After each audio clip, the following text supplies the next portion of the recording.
તારા ગલીઓથી નીકળશે અર્થી જ્યારે તારી, તારા ગલીઓથી નીકળશે અર્થી જ્યારે તારી, તારા ઘરની ખુલશે બારી જ્યારે રડશે આંખ તારી.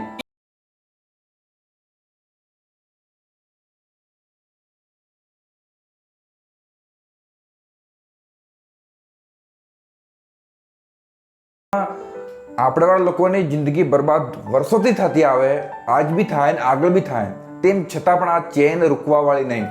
ને એના ઉપર ગુજરાતી ગીતો તો હું કહેવું, ગુજરાતના એટલા બધા બેવફાઈના ગીતો એટલા બધા નીકળે, એમાં આટલી બધી સ્ટોરી હોય છે, પણ કોઈ પણ સ્ટોરી આપણે એને સમજવા નહીં માગતા ને એનાથી કશું શીખવા નહીં માગતા. બસ કાનમાં ઇયરફોન લગાવે ને હોંભળ્યા કરે બસ.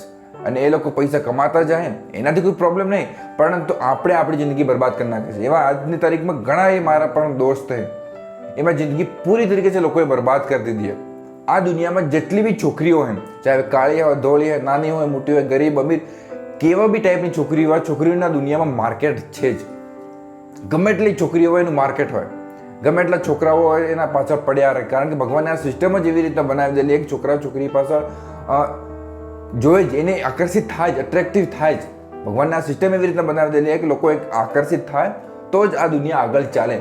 એમાં કોઈ ખોટું નથી, પરંતુ આપણે જ્યારે ભણવાની ઉંમર હોય, જ્યારે જીવનમાં કશું કરવાની ઉંમર હોય, કેરિયર બનાવવાની ઉંમર હોય, ત્યારે આપણે એના પાછળ આપણો ટાઈમ બરબાદ કરી દઈએ, કશું ખબર નહીં પડે તો જિંદગી બરબાદ થઈ જાય. ગલતીથી બી એવી એ છોકરીઓ આજ તમારા જોડે વાતો કરે, કાલ બીજા જોડે વાતો કરે, તો તમને ખબર નહીં પડે જિંદગીમાં શું થઈ રહેલું. જ્યારે તમારા જોડે એ છોકરી મળે ને તો તમને પહેલી વાર કોઈ છોકરી સાથે પ્યાર થાય, તમને એવું લાગે કે ભગવાનથી ઉપરથી અપ્સર આવી ગઈ, મારી જિંદગીમાં સ્વર્ગ જેવું તમને લાગે. થોડા દિવસો ચાલે પણ એ છોકરીનું, મેં કીધું ને, છોકરીનું માર્કેટ છે, એટલે છોકરીને બીજો બી કોઈક ને કોઈક એને પસંદ કરવાનો આવે, એને માર્કેટમાં આવે તો એને પસંદ કરે, એને પ્રપોઝ કરે, તો છોકરી એની વાતોમાં આ ફસાઈ જાય. એના જોડે પૈસા આવે, ઇજ્જત આવે, આબરૂ બધું જ હોય એના જોડે, તમારા જોડે કશું નહીં.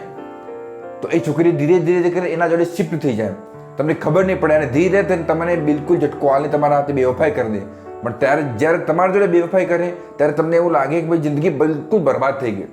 પણ એ છોકરી એના જોડે જતી રહે, અને એના જોડે જાય તો થોડા દિવસો એની બી મજા આવે, અમીર માણસે અમીર લવર હોડે હાથે ફરવા. પણ થોડા દિવસો ફરે એના પછી ધીરે ધીરે એની બી અક્કલ ઠેકાણે આવે. કારણ કે પેલા પૈસાવાળા માણસ છોકરીની તો કદર કરે ને, એની વેલ્યુ તો કરે ને, શરૂમાં વેલ્યુ કરે, એનો ઇસ્તેમાલ કરવા માટે. એનો ઇસ્તેમાલ થઈ ગયો પછી એ એની છોકરીને ફેંકી દે, ત્યારે છોકરીને અક્કલ આવે કે મારા પહેલાવાળો જે લવર હતો એ જ સારો હતો. પણ ત્યાં સુધી તમે બેવફાઈની આગમાં બિલકુલ બરબાદ થઈ જાઓ કે ભાઈ છોકરીને બરબાદ કરી દીધી. તમે છોકરીને મારી નાખવાની કોશિશ કરો, ખુદ સુસાઇડ કરવાની કોશિશ કરો, દારૂ પીવાની કોશિશ કરો, એવા હજારો નખરા એવા કરો કે એવું લાગે ને તમે કે તમારી જિંદગી તમે બરબાદ કરી દો. ભણવાનો છોડી દો, હજારો માણસ સાથે દુશ્મની બી કરી દો, કામવાનો છોડી દો. પણ એવા સમયમાં પેલી છોકરી તો તમારે આજે તમારા જોડે, કાલે બીજા જોડે, પરસું લગ્ન પીછે પાછું બીજા કણા ઓર બીજા જોડે થાય, તો તમે તમારી જિંદગી બરબાદ કરીને બેસી જાઓ. બરાબર? તો હું એમને કહેવા માંગતો છોકરી ખરાબ નહીં. છોકરીઓ આ દુનિયામાં ભગવાનનું રૂપ છે. છોકરીઓના લીધે, નારીના લીધે આ દુનિયામાં ઘણા બધા માણસોની જિંદગી સુધરી છે. બરાબર?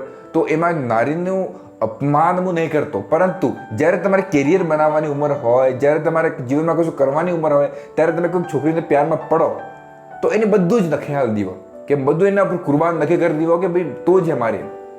કારણ કે બધું તમે કુરબાન કરી દો તો છોકરી તમારી કદર નહીં કરે, અને કદર નહીં કરે તો એના કરતાં બી તમારા કરતાં બી સારો છોકરો મળે તો એ સમય આવે એના છોકરા જોડે જતી રહે, તમે એકલા પડી જાઓ અને તમારી જિંદગી બરબાદ થઈ જાય. બરાબર? તમે ભણવાનું ગણવાનું બધું છોડી દીધું હોય તો પછી તમે કરો, તમારા જોડે કોઈ ઓપ્શન બી નહીં રહે, મરવા સિવાય કોઈ ઓપ્શન નહીં રહે. ઘણા બધા છોકરાઓ તો ખુદ સુસાઇડ બી કરી દે. આમાં આ મજાકનો ટોપિક નહીં, આ બિલકુલ સિરિયસ ટોપિક છે. તમે ધ્યાનથી આ વસ્તુ સાંભળજો. પ્યાર કરવામાં કોઈ ગુનો નહીં, છોકરીઓ કોઈ ખરાબ નહીં હોતી, પરંતુ જ્યારે તમારે કેરિયર બનાવવાની ઉંમર હોય, જ્યારે તમારે પૈસાની કમાવાની જ્યારે ઉંમર હોય, ભણવાની ઉંમર હોય, તેના પર ફોકસ આવજો. એના પછી છોકરીઓ આવે, એના પછી જિંદગી મસ્તથી જીવી, કોઈ દિક્કત એમાં નહીં. કારણ કે છોકરીઓ ખુદ એવું કહે કે પ્યારથી પેટ નહીં ભરાય, પ્યારથી પેટ નહીં ભરાય, એના માટે પૈસા બી જોઈએ. ના રાકેશ, ખાલી પ્રેમથી તો પેટ નથી ભરતું ને, એની માટે પૈસા હોવા જોઈએ. જે તારી પાસે તો પણ તમે પૈસા કમાતો હો ને ભાઈ, પૈસા વગર આ દુનિયામાં કશું નહીં, ઇજ્જત વગર કશું નહીં. તમારા જીવનમાં તમારે ઇજ્જત હોય, આબરૂ હોય ને, તમે ખુદ પૈસા કમાતા હો, ખુદ તમારા જીવન ઉપર મજબૂત હોય ને, તો તમારા વાઈફ પણ તમને ઇજ્જત કરે. પણ એ બી તમારા જોડે નહીં હોય ને તો લગ્ન કીધા પછી બી તમને કશું નહીં મળે. તો ધ્યાન રાખજો. હું કહેવા માંગુ કે એ પ્યાર કરવો કોઈ પ્રોબ્લેમ નહીં, છોકરીઓ કોઈ ખરાબ નહીં હોતી, પણ જ્યારે કેરિયર બનાવવાનું ને ત્યારે કેરિયર બનાવજો. એના પછી જે કરવો તે કરજો, કોઈ દિક્કત નહીં, બરાબર.